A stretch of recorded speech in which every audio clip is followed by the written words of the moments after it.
La réalité? Mais laquelle? Nous sommes faits de l'étoffe de nos croyances, et nous n'y pouvons rien. Rien, enfin presque. Et ce presque est loin d'être négligeable.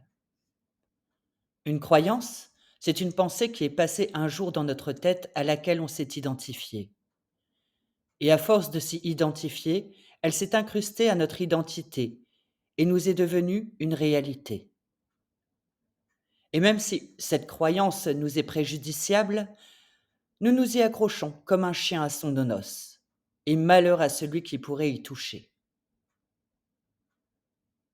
Et c'est bien normal, car nous avons conclu que nous étions ces croyances. Bouger d'un centimètre une croyance et tout ce que vous pensiez être pourrait être remis en question.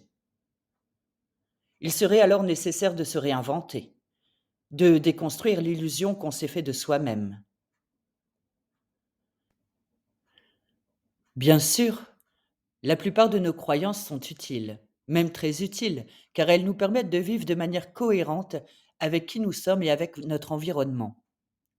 Cependant, il y a ces croyances qui nous limitent, qui nous plombent, qui nous paralysent et qui nous tuent. C'est de celles-ci dont on parle aujourd'hui. Votre inconscient fera toujours en sorte de répondre le mieux possible à ce que vous croyez. Si vous croyez que les gens sont des cons, vous risquez effectivement d'en croiser beaucoup. Si vous pensez n'être bon à rien, il est certain que vous n'allez pas développer vos potentialités. Si vous vous croyez lésé, il y a de fortes chances que vous le soyez de plus en plus. La faute à qui? Aux autres? Au monde? À un Dieu qui vous en voudrait? Non. À vous-même. Juste vous-même. Chacune de ces croyances a une conséquence sur nos émotions. Et ces émotions auront une conséquence sur nos comportements. Nos comportements auront une conséquence sur nos attitudes, nos habitudes et ainsi sur notre destin.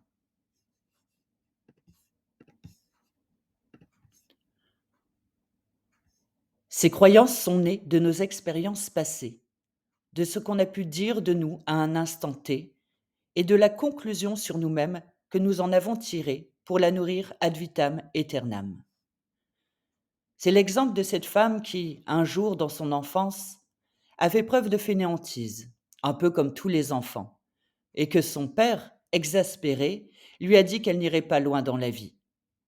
Prenant cela comme une vérité intrinsèque, au lieu de voir cela comme le désir de son père qu'elle puisse être autonome, elle rata sa scolarité, ne fit pas d'études et se contenta de petits boulots. Or, cette femme avait certainement beaucoup de ressources en elle, mais cette croyance l'a empêchée d'y accéder. C'est l'exemple aussi de cet homme qui, comme tous les hommes, s'est pris quelques râteaux dans sa jeunesse et en a conclu qu'il était très compliqué pour lui de pouvoir trouver une femme avec qui faire l'amour.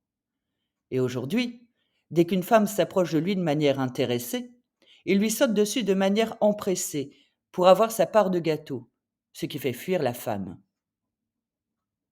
C'est aussi l'histoire de cette femme qui croit qu'il faut plaire à tout le monde et qui donc n'est sincère avec personne. Ou bien cet homme qui croit que sa manière de vivre est la bonne et que tout le monde doit fonctionner comme lui et qui devient un bourreau. Ou même celui qui croit que c'était mieux avant et qui est prêt à tuer l'humanité pour retrouver son petit bout de pain. Ô monde de croyances, comme tu nous façonnes et comme tu nous fascines. Bref, nous avons en nous des croyances assez limitées qui nous empêchent de goûter pleinement à la paix de l'instant et à la douceur de l'unité avec les autres.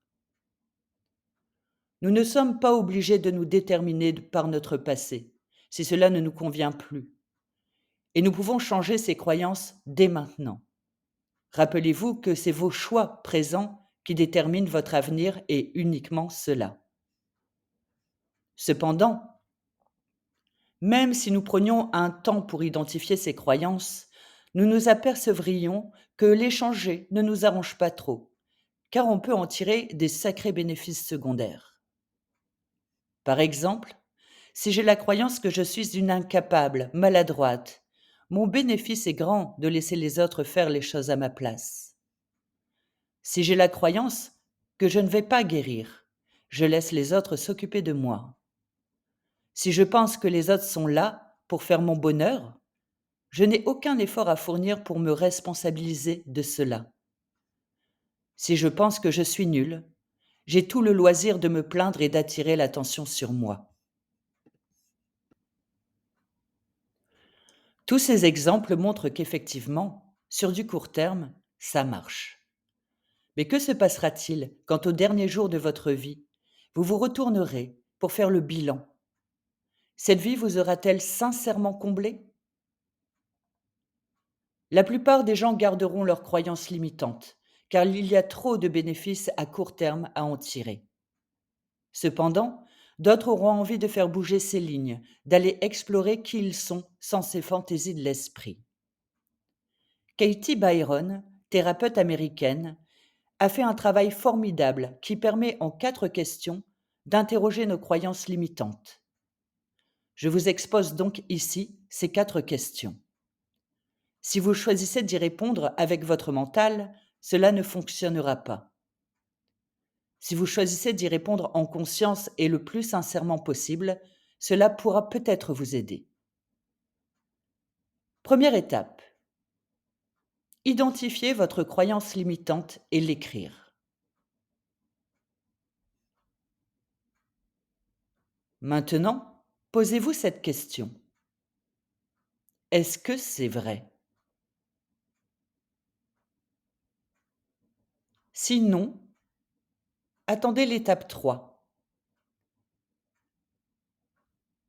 Si oui, deuxième question. Pouvez-vous être absolument certain, à tous les niveaux, que cette croyance est vraie?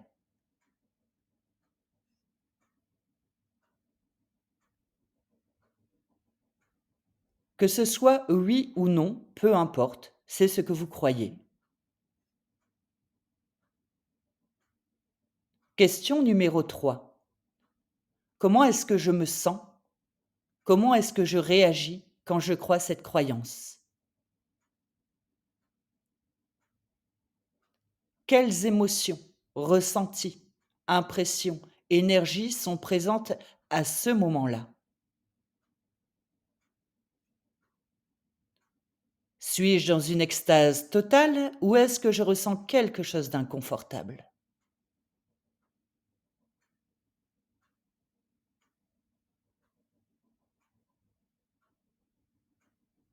Prenez le temps qu'il faut pour ressentir cela dans votre corps et notez ce qui vient.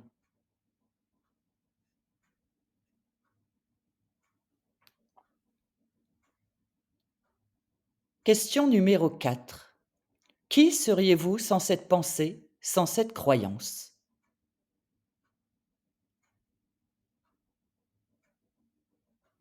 Allez donc ouvrir cet espace de découverte pour aller rencontrer ce qui est vous en dehors de cette croyance.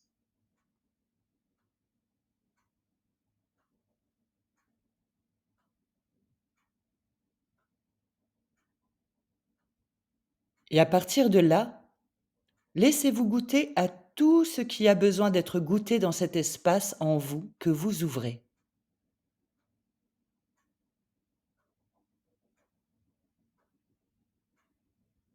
Laissez les sensations, impressions, images venir à vous.